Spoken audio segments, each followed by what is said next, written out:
love it. I love it. I love it. Look at this. This is the greatest thing I've ever seen. Hey, I'm not surprised. Hey, what's poppin', my bros? What's good? Another full card UFC predictions video to make. This one's gonna be Song Yadong versus Ricky Simone, a good main event. Now guys, I've got no bets to show because my only bet was on Curtis Blades, and for some reason Curtis Blades thought he was a striker. Now guys, taking a look at the MoneyCity champions, as always, if you see your name on the screen, let's go. Amen to all the MoneyCity champions, the MC champions. As always guys, if you want your MoneyCity comment to feature on the next video, make sure you hashtag your comment MoneyCity. Alright guys, let's go. Alright, first matchup on this card, we've got Hailey Cowan taking on Jamey-Lyn Horth. Now essentially what you've got with this matchup is going to be low level women's mixed martial arts. If you're going to bet on this matchup, you've probably got to have a strong prediction. And in my opinion, I'm not sure how you could when you really look at this matchup. It's pretty much a 50-50 matchup. Now guys, Hailey Cowan is a level 9 gymnast, which basically means she's very, very strong. Like her physicality is pretty evident. You know, likes to clinch up. She's really strong. Now looking at the opponent, Jamey-Lyn Horth, I think her striking's probably better than Hailey's. And to be honest, her jiu-jitsu is probably better than Jamie's too. So if you're going to make a pick based on like striking and grappling, which is, you know, basically mixed martial arts. If you're going to make a pick based on that, then the pick's going to be Jamey-Lyn Horth. But then again, guys, there is concern with Jamie because she's not fought in like 2 years, which is a red flag. And the reason why she's not fought is because she snapped her knee. You know, her knee went to Snap City. And anytime the knee goes to Snap City, you know, it's a red flag. So my prediction's going to be the underdog to win the matchup. I'm going to side with the physicality of Hailey Cowan being able to push Jamie against the fence, you know, rack up the control time, potentially be able to wrestle with Jamey-Lyn Horth. So yeah, give me Hailey Cowan in pretty much a 50-50 matchup. Brian Kelleher taking on Newson. Now guys, on paper the prediction should be Brian Kelleher to win this matchup, and that's just based on like experience. It's based on Kelleher having 15 UFC fights. This will be his 16th. It's based on Brian's grappling. You know, he's a black belt in BJJ and typically looks to grapple with his opponents. But guys, also Brian is like 36 years old now.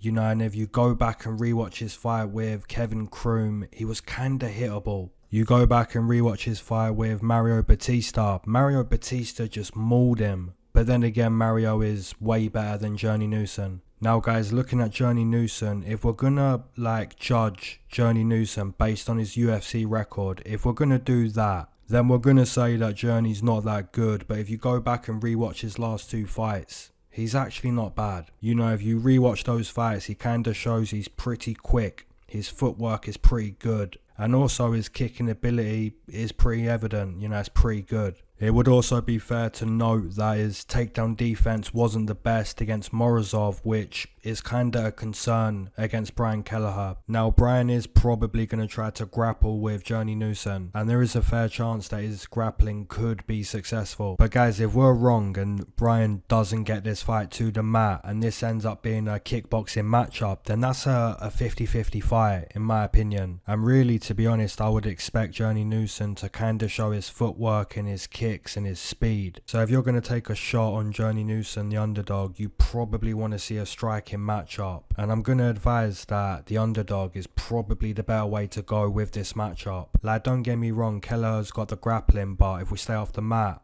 it's a good fight. It's a good fight for the underdog. So give me Newson to win this matchup. Alright, moving into a matchup between Stephanie Egger taking on Irina wannabe Ronda Rousey, Alekseeva. Guys, why is this Russian girl in the UFC? She's literally not fought in 2 years and she's 4-1 as a professional. You know, somebody's got to make the UFC great again. Somebody's got to do it. Now guys, Stephanie Egger isn't like the highest level of fighter you've ever seen in your life. You know what I'm saying? But it's probably fair to acknowledge that her grappling is better than Irina Alekseeva's. You know, her judo is very good, so she's probably going to take Alekseeva to the mat, and from there the jiu-jitsu is also pretty good. So my prediction is going to be Stephanie Egger to out-grapple the opponent, out-grapple the Russian Ronda Rousey. So yeah, give me a mandatory win on Stephanie Egger.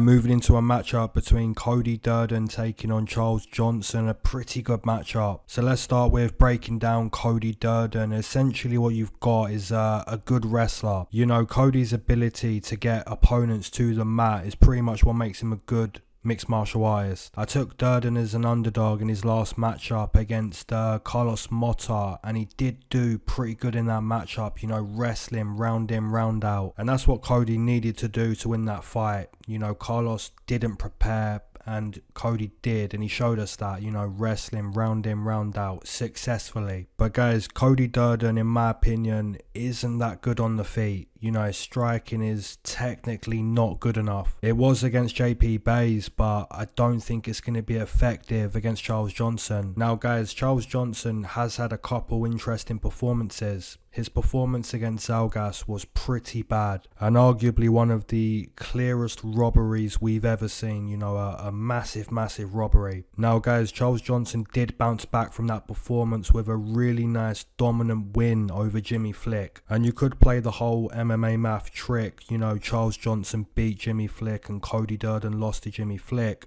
But guys, as we know, MMA math doesn't typically work. Styles do make fights. Now, stylistically, what you've got with this matchup is going to be striker versus wrestler. I think Charles Johnson has also got better cardio than Cody Durden. I also think typically Charles Johnson, he has good takedown defense. And even if Cody does get Charles Johnson to the mat, you know, it's not going to be easy to keep CJ on the mat. So my prediction with this matchup is going to be Charles Johnson to win the fight purely based on having better striking. And I also think later in the fight, even if it's like 1-1, I think Charles Johnson's probably going to do better later on, and that's based on like cardio. So yeah, my prediction's going to be CJ to win this matchup. Alright guys, moving into a matchup between Martin Buday taking on Jake Collier. Now guys, I actually went and rewatched every single one of Jake Collier's UFC heavyweight fights. Now Jake Collier versus Tom Aspinall, we know this matchup was nearly illegal. You know, it should not have been a matchup, and it was over quick. You know, Tom Aspinall dusted Jake Collier. Now the matchup against Jean Volonté, this matchup was way closer to Jake Collier's level. And to be honest, Jake Collier kind of beat up Jean Volonté for 15 minutes. You know, the output was good, the power was good, the kicks were good. He beat up Jean Volonté for like 15 minutes. Now Jake Collier against Carlos Felipe, this matchup was more difficult than the fight against Jean Volonté, and that's because Carlos was basically able to test the cardio of Jake Collier. Now Jake Collier against Chase Sherman, essentially Jake Collier was able to catch a kick, and he showed us, look, if I end up on top with a takedown, I'm like a fridge. Now Jake Collier against Arlovski was kind of similar to the fight against Carlos Felipe. You know, another 15-minute fight where Jake Collier kind of got tired. I do believe the fight could have gone to Jake. You know, it was kind of close. But there's one thing that was kind of evident, and that was Jake Collier kind of gets tired. Now Jake Collier against Chris Barnett. Jake literally disrespected Chris Barnett's striking. But unfortunate for Jake, again, he got tired, and got tired way quicker than what he normally does. Now guys, on the flip side, Martin Buday did get a contract to the UFC by essentially clinching up on the Contender Series. He did do some nice work in the clinch. You know, started to really damage the opponent against the fence. Against Chris Barnett, the clinch did work. You know, kind of bullied Chris in the clinch. Now against Lucas Bresky, I do believe that Bresky won that matchup, because you look at the output of Martin Buday and it was so low. So yeah, pretty much what you've got with this matchup is like a low level heavyweight matchup.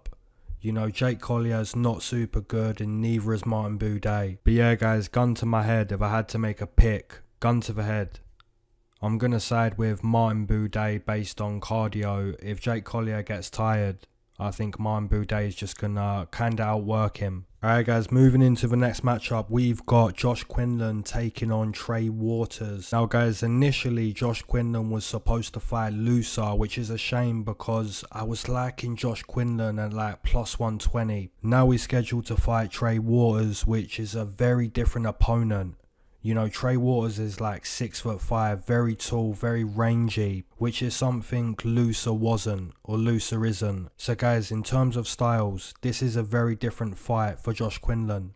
Now, Josh Quinlan's boxing is very, very sharp, in my opinion. I did bet on Josh Quinlan to beat Jason Witt. I expected that when Josh Quinlan was able to connect, there would be a TKO, and that's what happened. So yeah, Josh Quinlan is pretty good at connecting the opponent to the Shadow City server. You know, his hands are pretty quick, they're powerful. Now guys, Trey Waters doesn't have the same type of power that Looser has, and doesn't really have the same type of power that Josh also possesses. So really, if you're going to picture a way for Trey to win this matchup, he's probably got to be effective at maintaining the distance, you know, looking to use his physical advantage to win the fight. Guys, we know when you're taller and longer than your opponent, it's going to be more difficult for your opponent to find a home for their strikes. But guys, it's only more difficult if you can actually maintain the distance. So for Josh Quinlan to win this matchup, he's probably got to take a few more chances, you know, look to get on the inside, look to take away the space. It really is a different matchup for Josh than what his original opponent was going to be.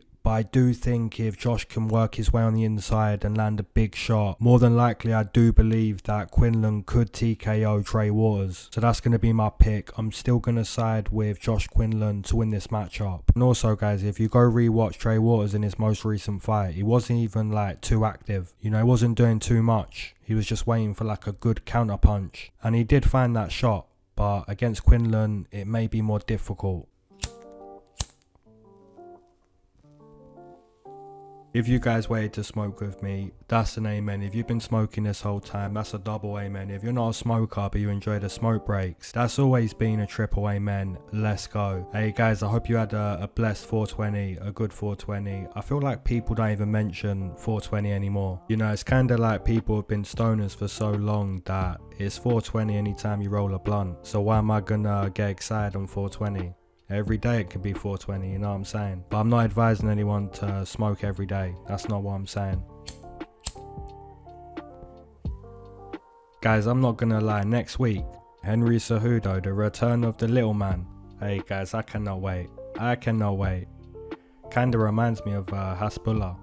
Kinda. Alright, let's jump into the main card. Let's go. Alright, moving into a matchup between Waldo, Cortes, Acosta taking on Rogerio de Lima. Now guys, this matchup is kind of interesting. When you go look at Rogerio de Lima's UFC record, you're going to notice that he's got a win over Ben Sassoli. And Ben Sassoli isn't with the UFC anymore, he's in jail. You're going to notice that Lima's got a win over Maurice Green, and Maurice Green isn't with the UFC anymore. Lima's also got a win over Ben Rothwell, and Ben Rothwell isn't with the UFC anymore. So guys, it's kind of fair to say that Rogerio de Lima is like a nice measuring stick for the UFC. You know, he's kind of like a guy that you should beat if you're a prospect, or if you're somebody that's going to be fighting bigger names in the future. But guys, if you lose to Lima, it kind of appears that you're going to end up in jail or end up doing bare knuckle boxing, you know what I'm saying? You don't really want to lose to Lima. And guys, that's not to say that Lima's bad. Lima's very good. He's a good measuring stick. Now guys, looking at Waldo Cortes Acosta, I have taken him in both of his UFC fights. I am a little bit concerned with his calf kick defense. You know, his lead leg kind of gets chopped. You know, you look at what Vieira done, you know, a lot of calf kicks. I know Acosta gave Sherman more CTE. You know, beat him up, but Sherman was able to land a few calf kicks. And guys, there's also concern for Acosta being taken to the mat. You know, if he gets grappled by Lima, that's potentially a way to lose the fight. So guys, in my opinion, I think Lima's probably the sharper play, just because of the calf kicks and just because of the ability to grapple the opponent. I do believe Waldo Cortes Acosta is a better boxer than Lima. You know, he's got a better jab. He's a good fundamental boxer, but Lima's got two ways to win, you know, two ways to counteract the boxing. And the two best ways to really give a pure boxer trouble is calf kicks. And also mixing in the wrestling, you know, mixing in the jiu-jitsu. And those are two things that I think Lima probably is going to do. So my prediction is going to be Lima to win this matchup. Alright, moving into a matchup between Julian Erosa taking on Fernando Padilla. Now guys, this one's difficult to predict because picking Erosa matchups is like kind of relying on tissue paper. You know, his chin is kind of dusty.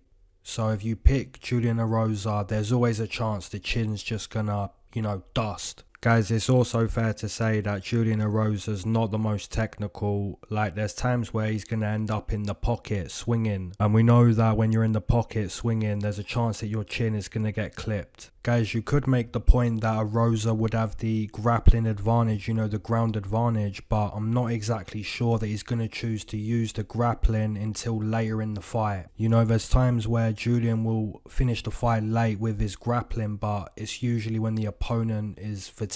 Now guys, the opponent Fernando Padilla is kind of similar to Erosa in terms of body type. You know, he's got that long body type. Both of these guys 6'1".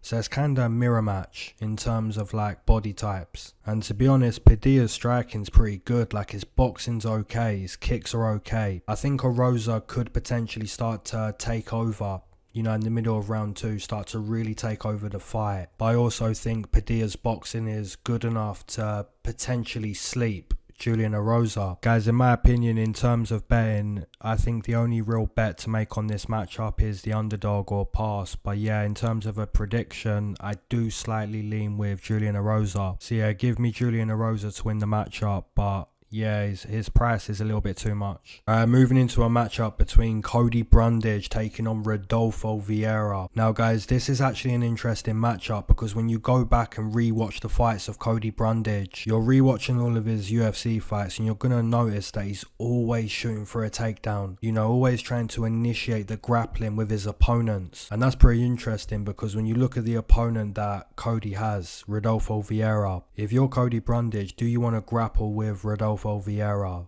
a high-level BJJ player? Probably not. Now, Rodolfo Vieira does have one glaring weakness, and that's the cardio is pretty bad. So guys, there is a chance that if Brundage can survive for like 5 minutes, you know, go into round 2, there is a chance that he could, you know, take over just based on having more energy. And that's why guys, if you bet on Rodolfo Vieira, the only thing that's really risky is like the cardio.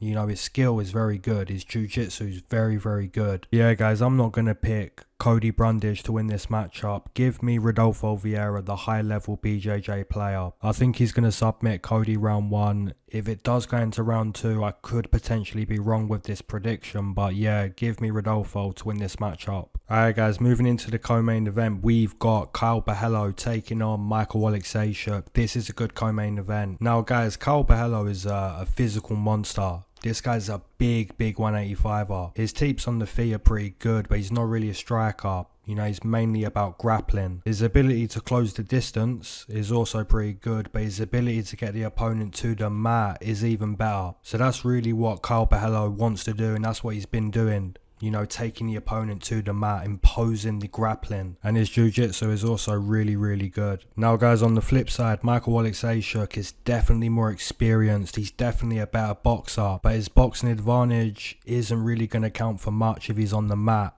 You know, it's not going to count for much if he's grappling. And I think that's probably what we're going to get with this matchup. You know, similar to Jimmy Crute versus Alekseeva, where Jimmy Crute just imposed his grappling. So yeah, guys, my prediction is going to be Borralho does get Oleksiejczuk to the mat. And from there, it's going to be domination. So I'm going to side with Caio to win the matchup. And I'm also going to take Caio to get his first stoppage. And that's probably by submission. Alright guys, moving into the main event, we've got Ricky Simón taking on Yadong. Now this is a matchup we've already broken down, we've already spoken about this matchup. However guys, this matchup's been moved from a 15-minute fight to a 25-minute fight, which kind of makes you ask the question, who's that going to favour?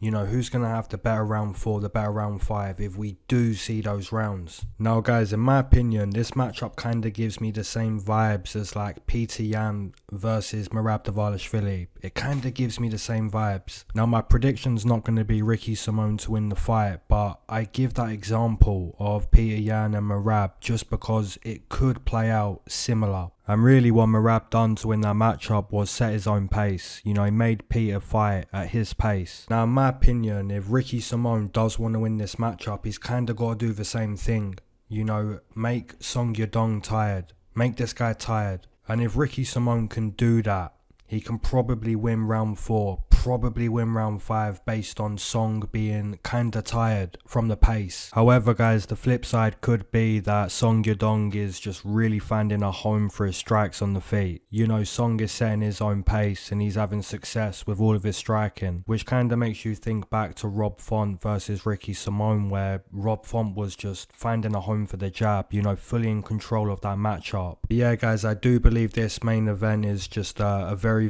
good main event. Ricky Simone could set a good pace, or Song Yadong could just look really clean on the feet. My prediction for this main event is going to be Song Yadong. It's a good main event though. I do prefer the 15-minute fight compared to the main event, but it's a big opportunity for both guys. But yeah, let me know down below. Drop all your Money City comments. And as always, keep your eyes to the sky, never glued to your shoes. That's Mac Miller. Peace.